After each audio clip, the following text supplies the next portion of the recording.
queria introduzir, para você entender o que nós estamos falando nesses dias, o que Jesus disse. Ele diz assim: ninguém sabe, nem os anjos do céu, nem eu mesmo, ele disse, nem eu sei, o dia ou a hora em que estas coisas acontecerão. Só o Pai sabe.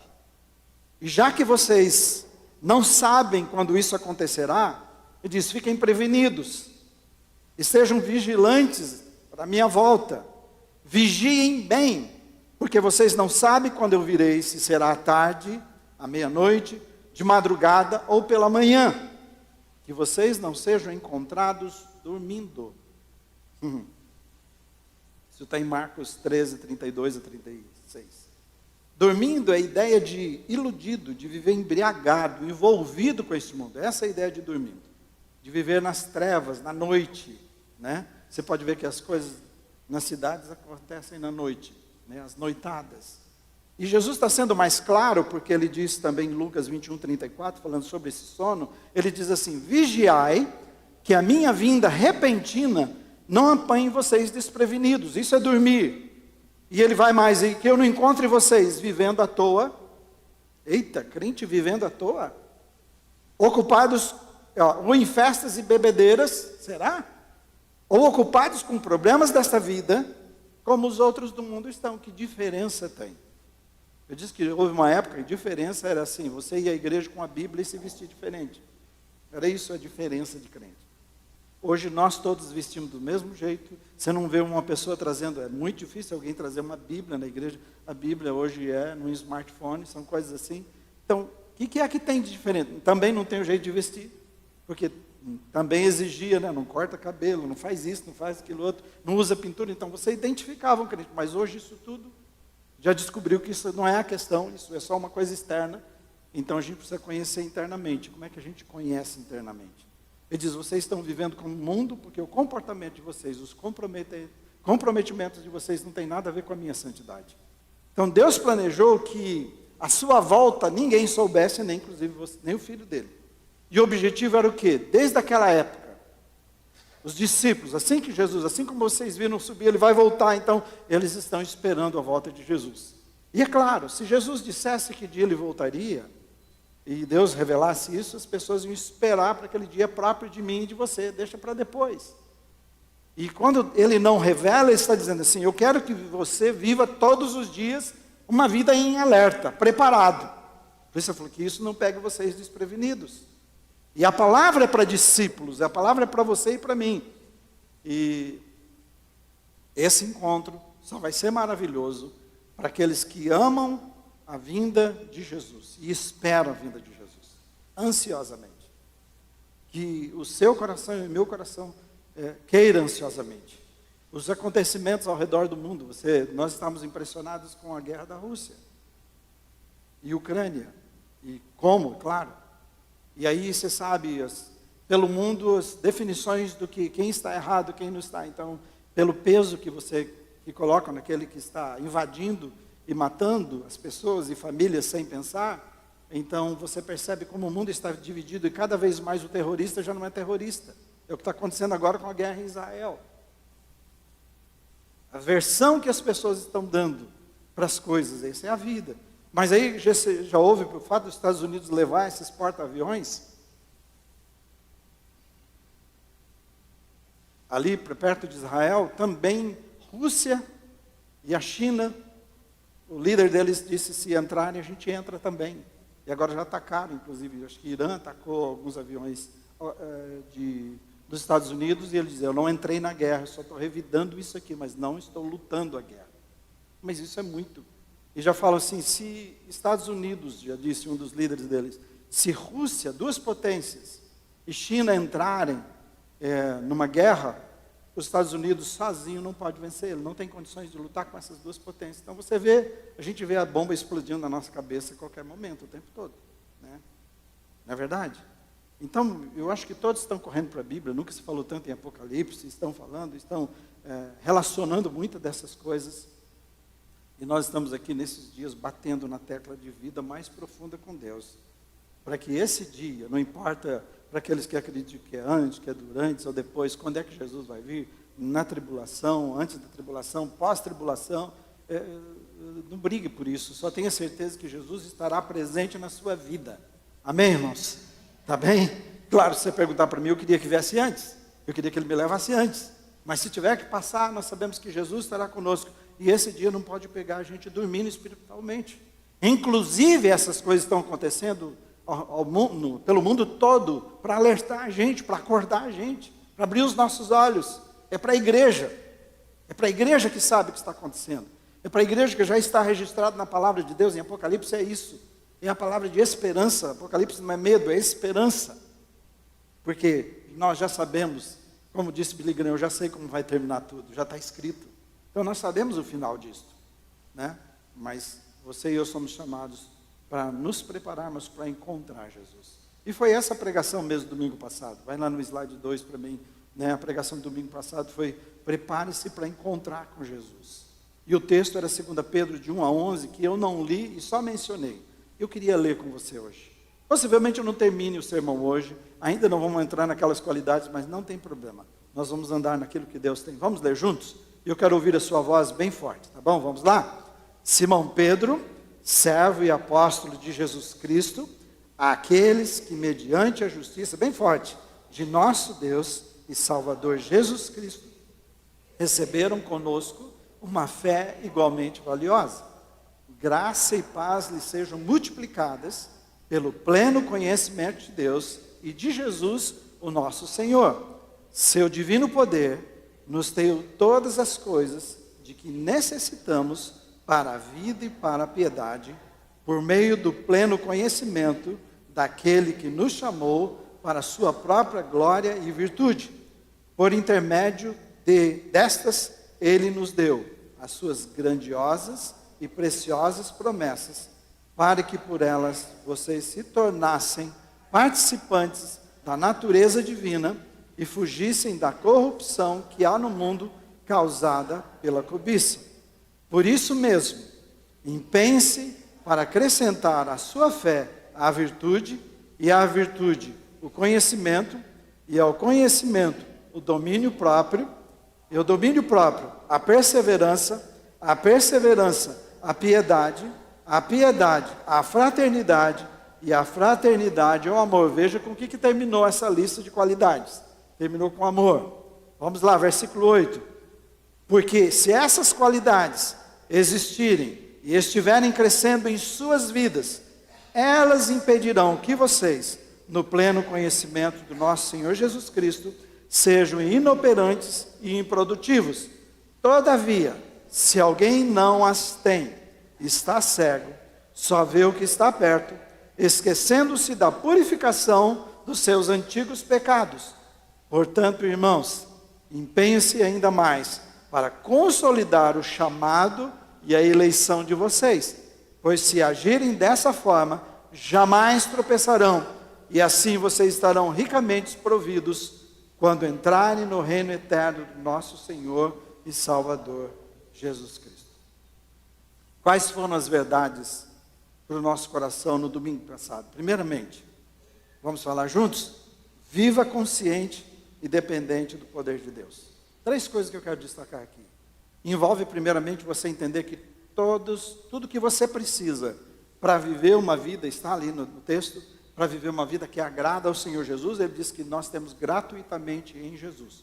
Tudo, não nos falta nada. E quanto mais conhecemos a Jesus, é no conhecimento de Jesus que nós vamos nos tornando pessoas poderosas no poder dele. Segunda coisa, envolve convicção do seu chamado. Foi Deus que escolheu você, foi Deus que chamou você. Você não se chamaria, você não se escolheria, é impossível isso, mas Ele chamou você. E o chamado é para fazer o seu nome conhecido, antes da fundação do mundo. É para ser para a glória de Deus, esse é o seu chamado. Você está entendendo isso? Cada vez que você levanta e sai daqui e anda e vive o seu dia a dia, onde você vai, você tem um chamado de Deus para ser o bom perfume dele, para as pessoas. Envolve também entender que o que se espera de cada um de nós, nesse processo, nessas qualidades, nesse crescimento que Ele quer para a sua vida, é que a gente se torne cada vez mais participante da natureza de Deus. Nós perdemos a natureza de Deus. O pecado fez isso, maculou, e Jesus vem para restaurar. Então você está aí nesse processo de restauração. Segundo, compreenda que a vida cristã exige engajamento. Ao contrário de entrarmos no Uber de Jesus, sentar e falar, Jesus, me leva para a eternidade. E eu estou preocupado que eu acho que uma grande maioria da igreja está fazendo isso. Estamos indo para a igreja para sentar no Uber e pedir aguinha, pedir, vocês têm uma balinha, tem alguma coisinha para a gente aí? O que a igreja oferece para eu estar aqui, melhor que o outro? E Jesus está dizendo assim, olha, você precisa, essa palavra está dizendo assim, diligência, empregue todo o seu esforço. Tudo que você puder, na sua espiritualidade, por causa da sua vocação e eleição, para que ela seja confirmada. Você foi chamado, mas ela precisa ser confirmada. Entenda isso aqui. A salvação, ela é de graça, você não paga por ela. Pela graça sois salvos, mediante a fé, isso não vem de vós, é de Jesus. Mas o que a gente precisa? Por que ele está dizendo desse, que a gente vai explicar um pouquinho de processo? Ele está dizendo assim, ela precisa ser confirmada na sua vida, que a graça de Jesus é real, que você realmente resolveu esse presente, precisa ser confirmada através de um comprometimento, de envolvimento que você tem com Jesus diariamente. Senão, essa experiência com Jesus vai, mais cedo ou mais tarde, ruir. Você vai perdê-la. A fé. Vai tropeçar na fé. Então, ele diz assim, é de graça a fé. E essa experiência que você tem comigo. Mas esse processo que eu planejei para você com a fé, que você deve adquirir, você vai comprovar que realmente valeu a pena esse encontro meu e seu. Terceiro, eu disse que comprometa-se com o processo de Deus. Esse preparar para o encontro com Jesus, porque ele estabeleceu qualidades espirituais que eu e você precisamos adquirir na nossa caminhada com Jesus. Então a vida cristã não é estática. Tá bem? Então eu entrei numa caminhada com Jesus e eu preciso nessa caminhada descobrir tudo que ele planejou para a minha vida. Olha esse slide, o próximo. Essa é uma lista de qualidades. Slide 10, por favor. É uma lista de qualidades espirituais. O que ele está dizendo? Olha, começou com a fé, se você consegue ver ali, e termina com o amor. Qual é a lista? Fé, vamos falar juntos? Fé, virtude, conhecimento, domínio próprio, perseverança, piedade, fraternidade, amor. Então, a fé que foi a nossa experiência de abrir o coração, de encontro com Jesus, é só o primeiro passo na nossa caminhada. É uma porta que se abriu. Por isso que eu tenho falado para você, parece que muitas vezes nós trabalhamos para a pessoa conhecer Jesus, se batizar, e agora nós colocamos ele na escada rolante espiritual, nem escada, na esteira rolante espiritual. Não é nem escada, né? Porque escada tem degraus, né? Sabe aquelas esteiras que você tem nos aeroportos? Que não rolante, ela é rolante, mas ela é só na horizontal, não está subindo. Você quer andar mais rápido, você para nela, ela te leva rapidinho lá na frente. Então, pronto, entrei aqui nessa esteira de Jesus, vou deixar que ele me leve. E é muito mais que isso, é só a porta de entrada à fé. A experiência, o batismo, isso é só o começo de tudo aquilo que Jesus deseja.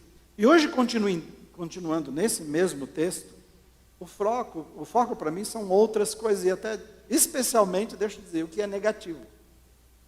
Somente um dos 9 que eu vou falar com vocês é positivo, o restante é tudo negativo, para chamar a nossa atenção e perceber que nós precisamos tomar cuidado na nossa vida cristã, para a gente não tropeçar na fé. Nesse mesmo texto, que eu vou pedir que você olhe depois na sua casa. Então, para quem não quer tropeçar na fé, primeiramente diga assim comigo, vamos lá? Os presentes de Deus visam a vida e a piedade. Para quem não quer tropeçar na fé, precisa entender, Deus te deu presentes. Primeiro você conheceu Jesus, e depois de conhecer Jesus, ele diz assim, há uma série de coisas espirituais que eu tenho para a sua vida, e esses presentes são para que você viva uma vida, ele está dizendo, uma nova vida e uma vida de piedade, ele está chamando. Versículo 3 diz, visto como pelo seu divino poder nos têm sido doadas todas as coisas que conduzem à vida e à piedade. Esse é o alvo de Deus, esse é o objetivo dele, os dons espirituais, o presente dele, vida e piedade, através do conhecimento de Jesus. Vida, ele está falando qualidade de vida. Que qualidade de vida? Está falando de vida eterna.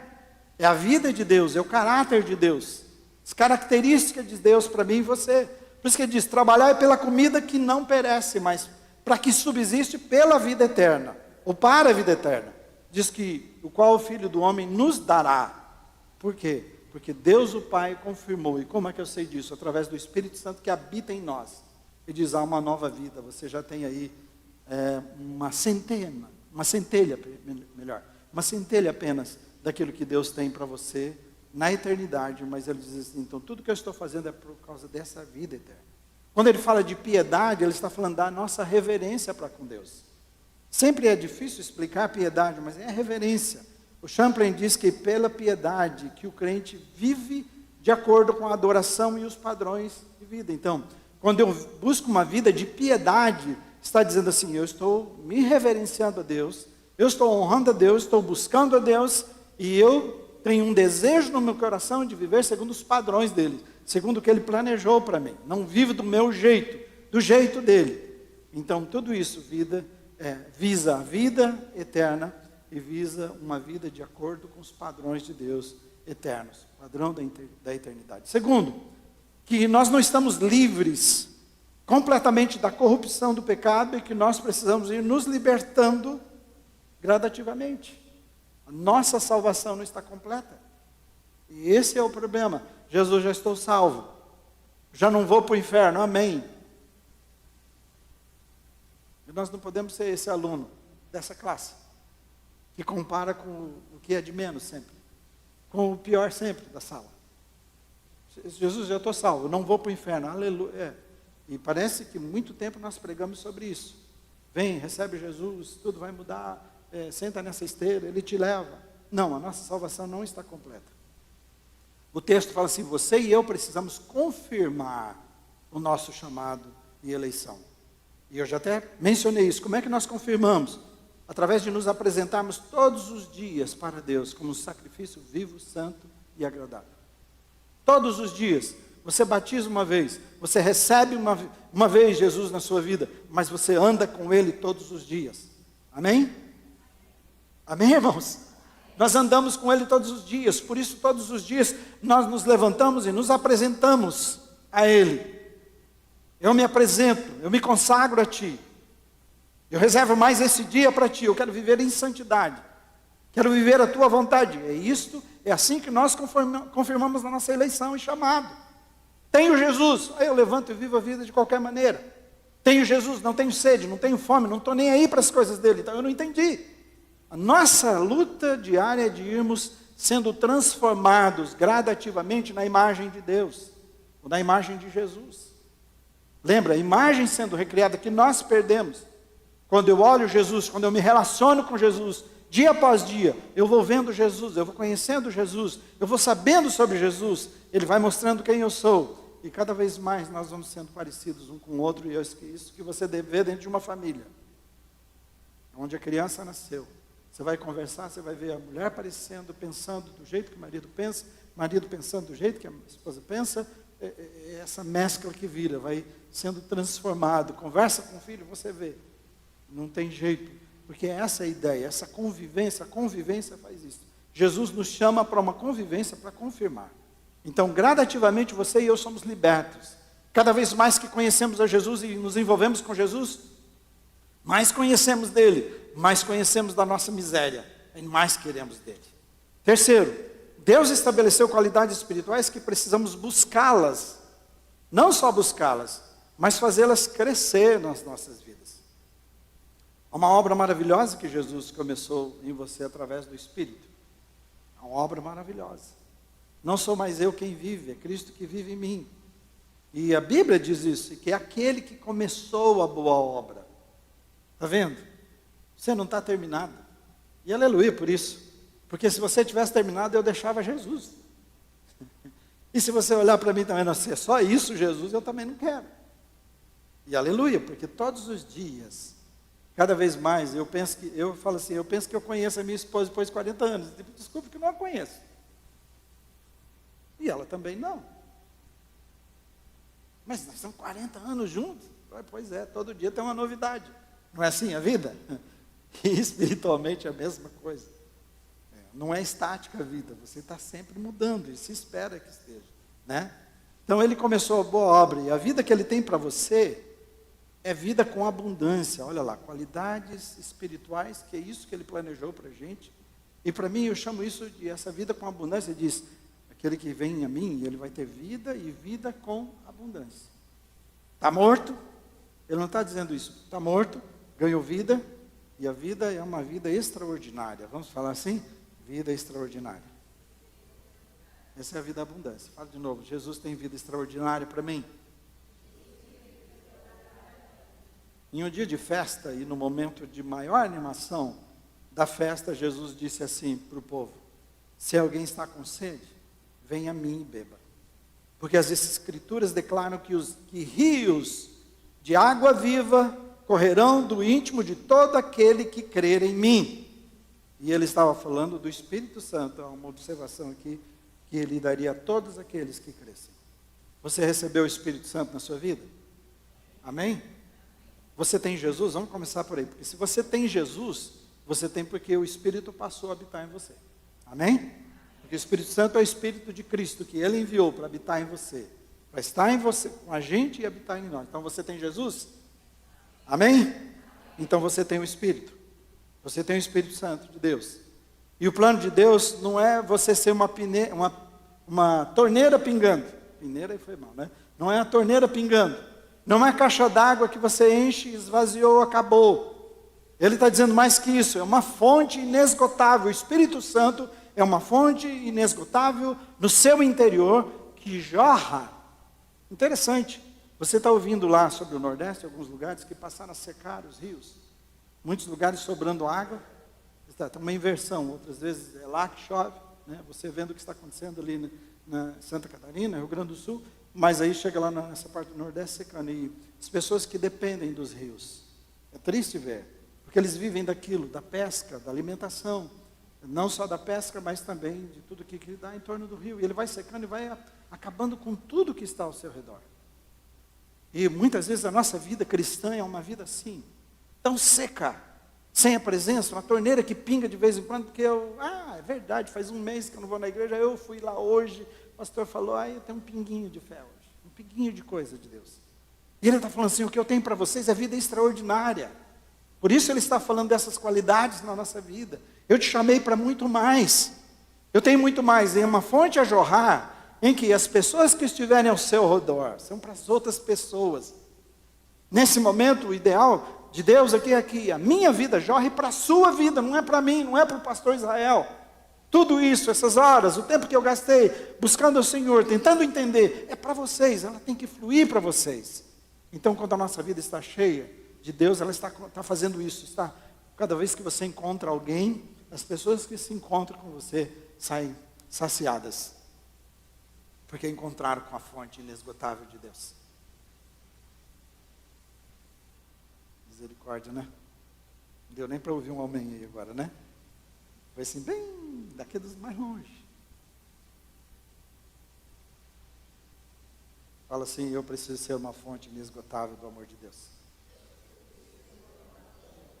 Tem medo de erguer a mão, não, irmão? Se não quiser, não precisa. Mas fala a verdade. Fala para Deus, fala, eu preciso ser uma fonte inesgotável. É para isso que Ele te chamou.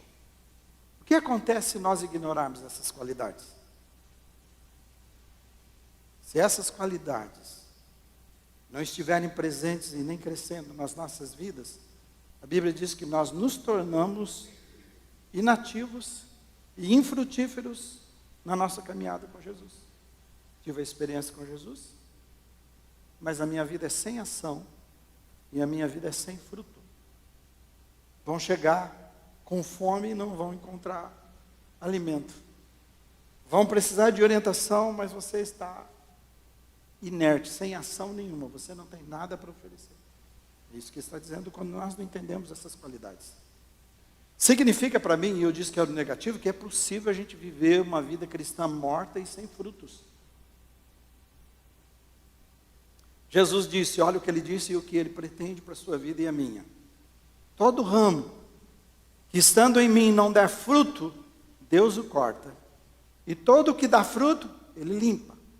O Pai é o agricultor. Jesus e a igreja é a videira. Ele diz, e vocês são os ramos. O Pai é agricultor, Ele é o tronco, de onde vem tudo que nós precisamos, e nós somos os galhos. E Ele diz assim, o Pai olha para você e para mim, e vê qual é a nossa situação. Esse galho aqui Eu estava vendo lá, meu cunhado plantou, apesar da ventania ontem, arrancou árvores lá na chácara, mas onde a Resina ficou esses dias, plantou uva. E tem muitos, eu filmei muitos e muitos cachos de uva. É lindo aquilo. Né? Mas tudo porque tem um processo de podar na hora certa, de podar da forma certa, de cortar os galhos certos, de retirar aquilo que rouba a força. Então diz que o pai olha para a gente e fala assim, não tem mais o que fazer. Deus chega a esse ponto, isso aqui tem que ser cortado, está roubando a força. Falei, esse aqui está dando fruto, mas está assim, na média, muito fraquinho. Falei, vamos fazer uma coisa, deixa eu desbrotar, deixa eu limpar, para que ele produza mais. Porque ele quer o quê? Produza mais fruto ainda. É uma vida frutífera que ele quer. O versículo 5 diz, eu sou a videira, vós os ramos. Quem permanece em mim e eu nele, esse dá muito fruto. Não são minhas palavras, gente. É a palavra de Jesus. Porque ele diz, sem mim vocês não podem fazer nada. Corte um galho, tire e vai viver a sua vida do seu jeito. Cria a sua igreja na sua mente. Você cria o seu espaço, a sua fé e diz, não, eu estou vivendo do meu jeito. Não tem, irmão. Não tem.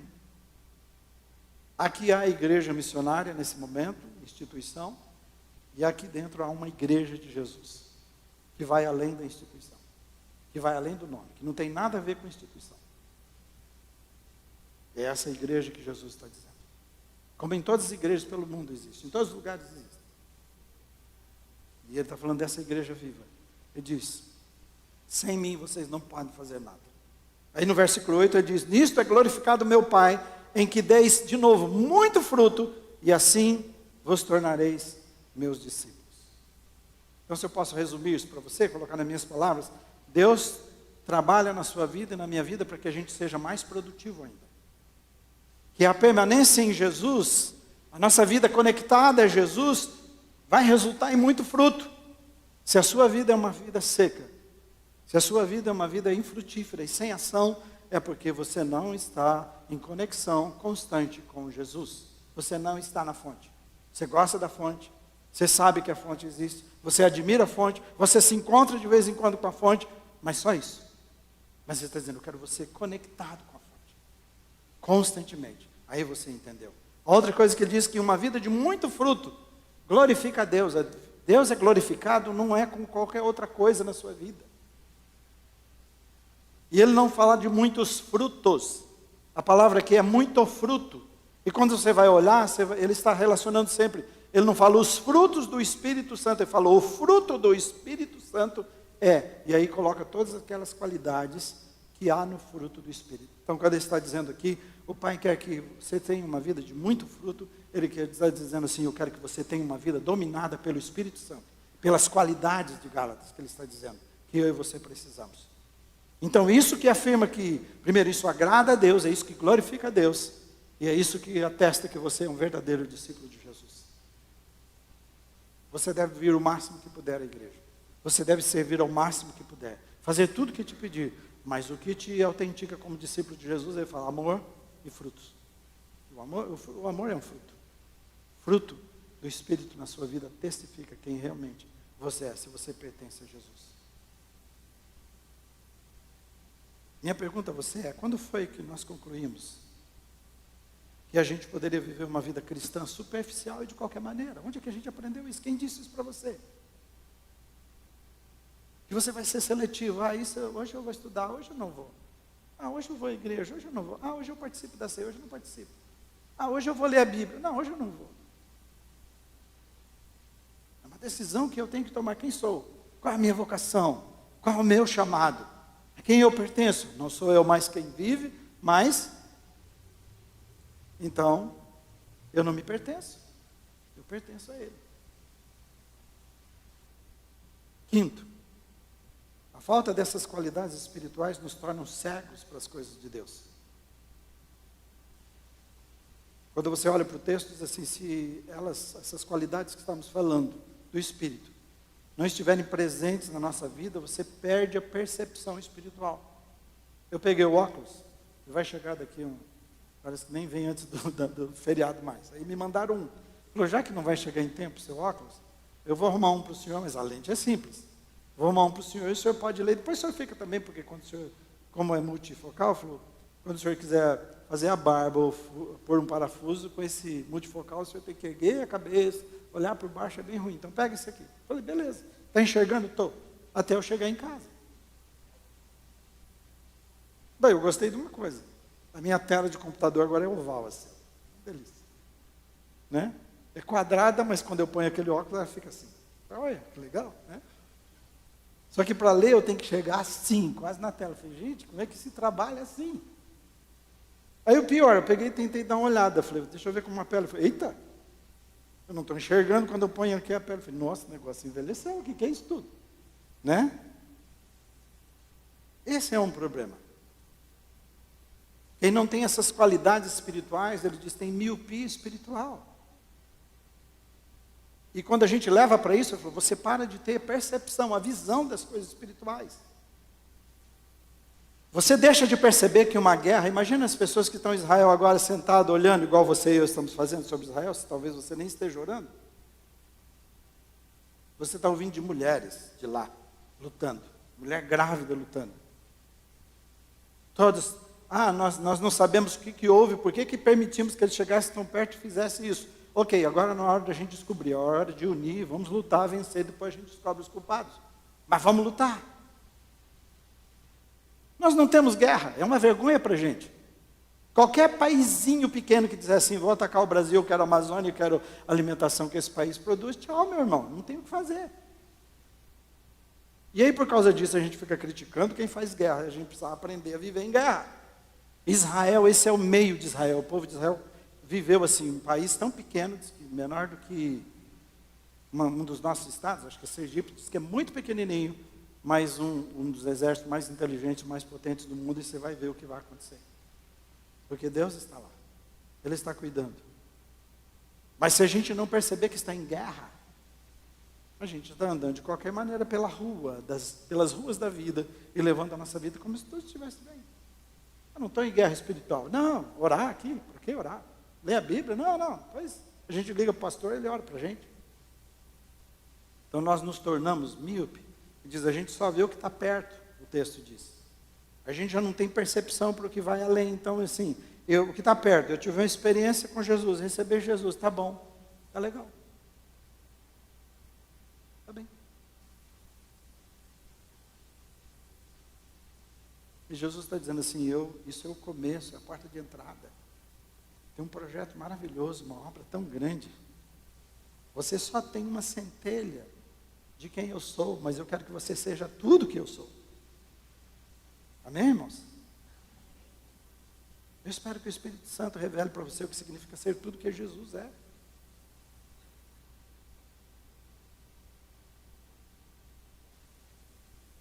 Um comentarista diz que a ideia de cegueira, que faz uma pessoa piscar constantemente e também é involuntário, ele não consegue ficar com os olhos abertos, porque ele está com um problema, então ele pisca, e aí ele não consegue, ele acaba não percebendo, ele não consegue compreender as coisas, porque seus olhos estão dessa forma. E é isso que acontece. Muitas coisas acontecem com a gente, com a vida espiritual, então nós passamos a ver as realidades, como eu disse ali, distorcidas. Eu ponho o meu óculos e a tela fica assim. Nós colocamos no nosso óculos e percepção natural, terrena, e passamos a ver as coisas de Deus de uma forma distorcida. E diz, o plano dele é que eu e você possamos enxergar e ver, e aí entender o que Deus planejou para a nossa vida, que é uma vida abundante, que é uma vida extraordinária. Sexto, a falta dessas qualidades revela que o sacrifício de Jesus fez o quê? Perdeu a importância. Sabe aquele carro que você comprou legal, que você quer mostrar para todo mundo e tal, para as pessoas? Você lava no início, sincera, faz isso aqui, agora está sujo. Já não é mais, já não tem mais o mesmo. Tem muitas coisas que as pessoas são assim. O prazer é a compra. Comprei. Cadê? Está guardado. Já perdeu, já não tem importância. Parece que na fé nós chegamos a esse ponto. Por isso Jesus diz em Apocalipse a uma das igrejas, falou, eu tenho contra ti, que você perdeu o seu primeiro amor. Ele diz assim, volta e veja onde você caiu, e volta a ter o mesmo fervor que você tinha no início. E aí um aviso para os maridos, esposas, Deus fala assim, olha para o seu casamento desse jeito. Se você está olhando agora, as coisas não estão, volta. Lembra quando você a conheceu, lembra como você fez tudo para tê-la. Volta lá, sempre volta lá para renovar isso. E Jesus está dizendo assim, se você quer fazer alguma coisa com a sua fé inicial, com a experiência que você teve, volta lá sempre para lembrar. Eu faço isso na cidade onde eu nasci. Poucos dias eu estive lá. Eu volto para lá. Cidade pequena, se você cuidar, você vai trocar a marcha 2, você já está na outra cidade, quando você passa para a segunda. Pequeno.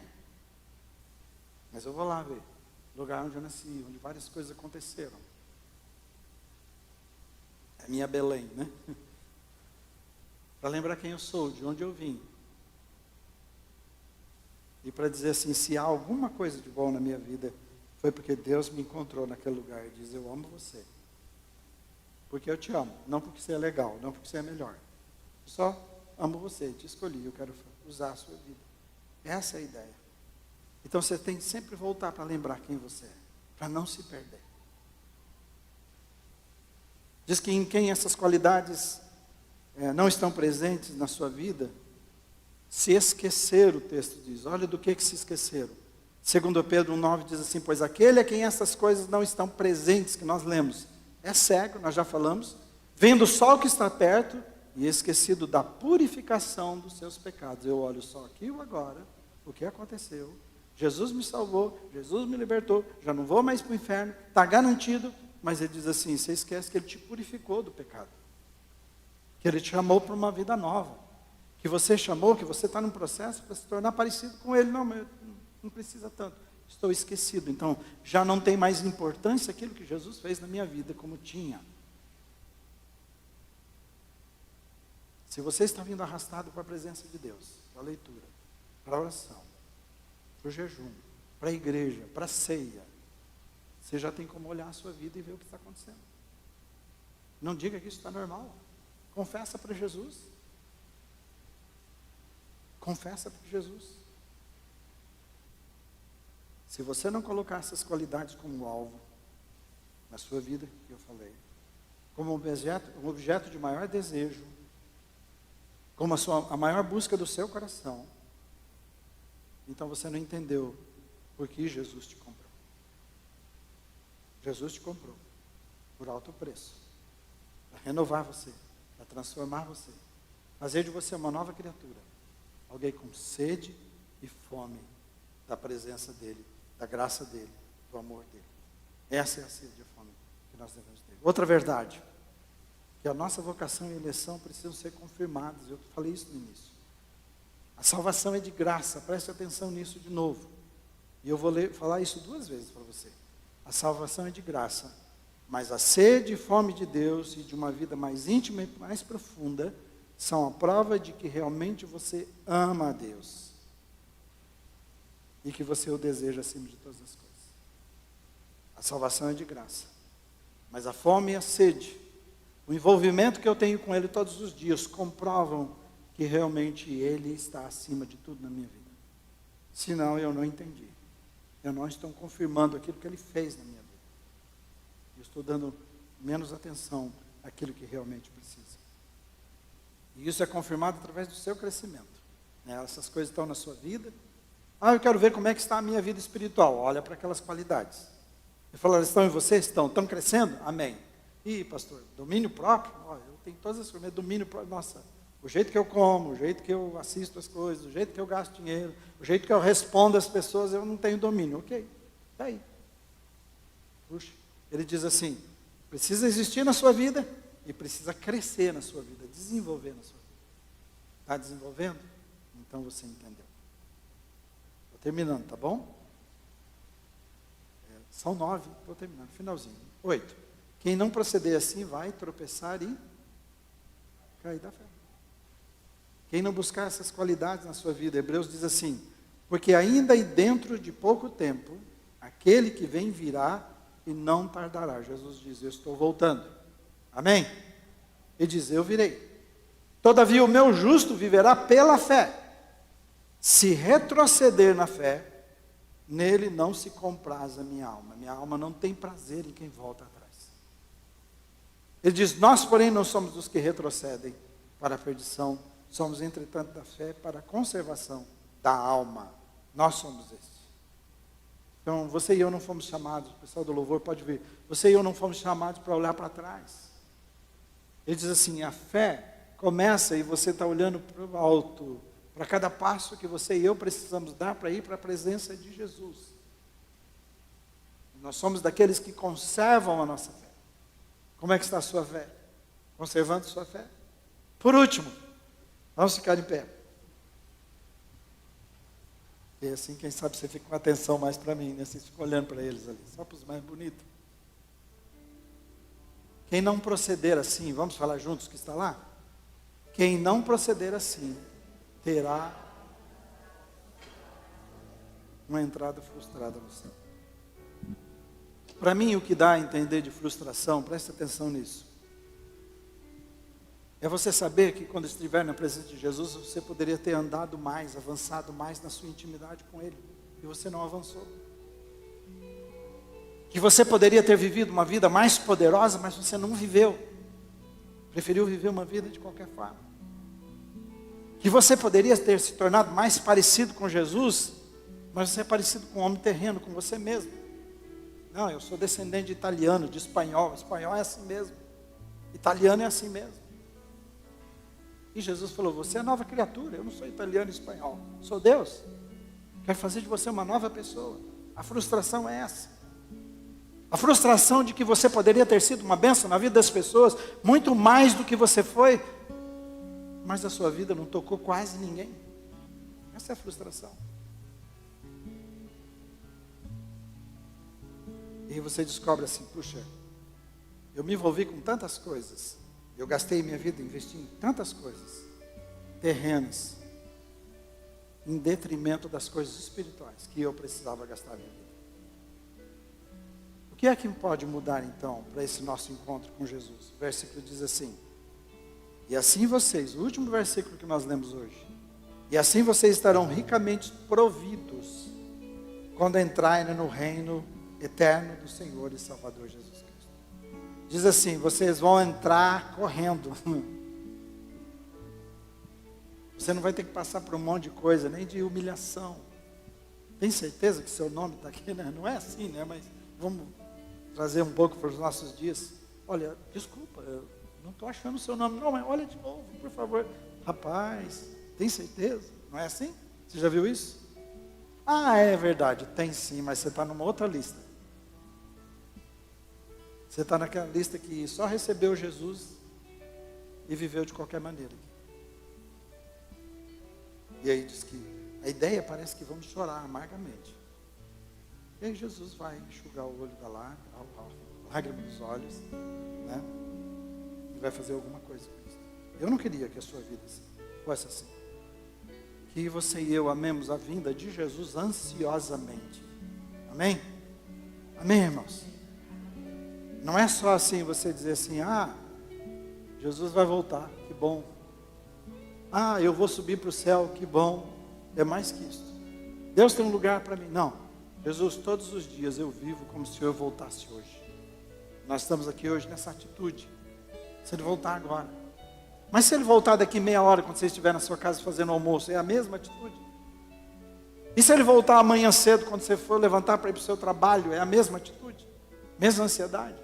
Seu comportamento, a sua vida está dizendo isso? Então a minha pergunta é, que mudança você vai fazer na sua vida com essa palavra? O que o Espírito Santo está falando? Vamos cantar mais uma vez. Enquanto estamos cantando, eu quero que você fale com Deus. Glória a Deus. E depois nós vamos, quem sabe você está tomando uma decisão por Ele. Eu espero. E aí deixa que Ele faça o que tem que fazer na sua vida.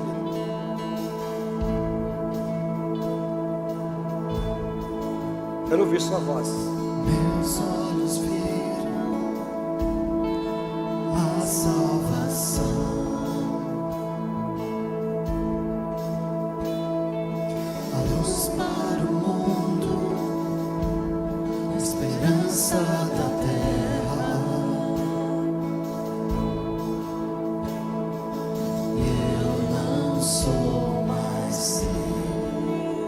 isso, eu não sou mais meu.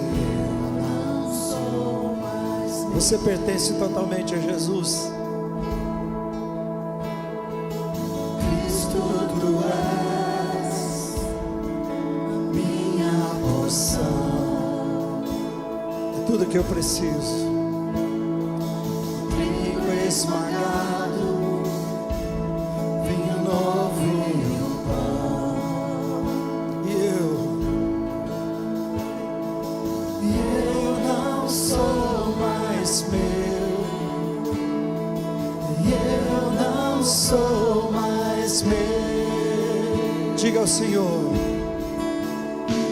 Essa fome que me faz cantar, cante bem forte ao Senhor. essa sede que me faz viver, és o nome que escuto ao deitar, e o olhar que vejo Parei. ao amanhecer. Parei. Eu ouvi essa música várias vezes no meu carro, depois em casa, e depois de novo. Volta essa letra um pouquinho. Fale ela. Porque senão a gente canta, a gente vai para casa e esquece, né? Como é que era o início? Essa parte? Dessa parte? Então, és a minha promessa. Não, volta antes, né? És a fome. Volta. Vamos lá? Vamos falar junto? És a fome que me faz cantar. És a sede que me faz beber. E olha isso, próximo. És o nome que eu escuto ao deitar. É o olhar que eu vejo ao amanhecer. É isso. Ou você só assistiu aqui, cantou e não tem sentido para a sua vida. Oi, Jesus. Irmãos, estou falando, Jesus, toca o nosso coração. Muda a nossa vida. Puxa, é o seu nome que eu ouvi antes de deitar, é isso que a gente ouve. Qual foi a última novela? Qual foi a última série? Qual foi a última conversa? E quando eu levanto, é o olhar de Jesus, ou é o olhar de um frustrado, de um triste, de um amargurado, de alguém que já está aí e hoje já tudo vai dar errado? O que é que ele está dizendo? Mas uma vida conectada com Jesus é isto. Põe de novo essa parte, volta ali um pouquinho. Eu não sou mais meu, pode indo. É a parte que nós estamos, é a fome que me faz cantar. Se eu tenho fome, então ele vai ser ele vai ser a última coisa que eu vi ao deitar. E vai ser a primeira coisa, o primeiro olhar que eu vejo ao amanhecer. Amém? Vamos lá? És o nome que escuto ao deitar, essa sede que me faz beber. És o nome que escuto ao deitar, e o olhar que vejo ao amanhecer.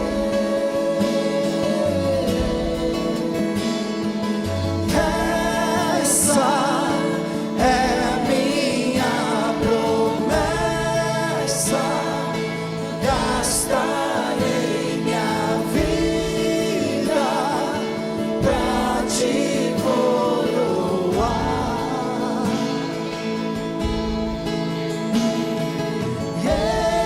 Esse é o meu anseio, meu amor por ti